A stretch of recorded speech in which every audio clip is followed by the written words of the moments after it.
Setting the input gain allows you to set an appropriate level for the output of your instrument.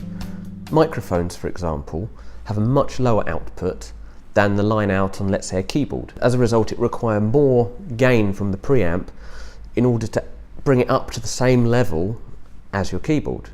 This is quite different to just turning up the master fader for everything and turning your amp up. This is about the channel inputs and getting them at matching level, and then you adjust your master level afterwards. If you're using an external mixing desk, you'll typically find you have a gain control below each channel, then you have level controls for the channels, and then the master level.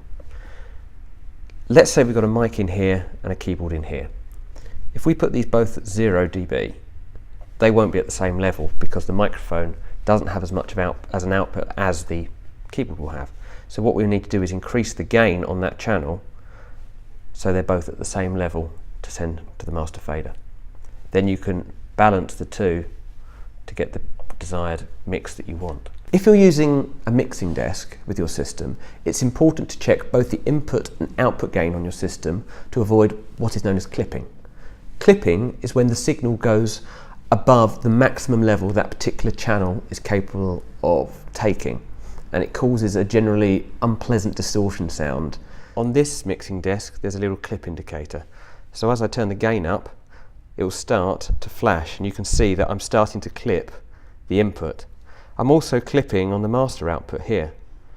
Now if I simply turn this down, I've stopped clipping here, but I'm still clipping here, so I'll still get a distorted vocal sound. This is why it's important to get the gain right so we're not clipping, and then we can bring that back to 0 and we're fine. So you've got your volume set and your gain set. The next thing to look at is your EQ. This enables you to find the right balance between the high and the low frequencies. The reason AudioShare is profound is because it's compatible with Dropbox, and I can work off of my other laptops and desktop computers.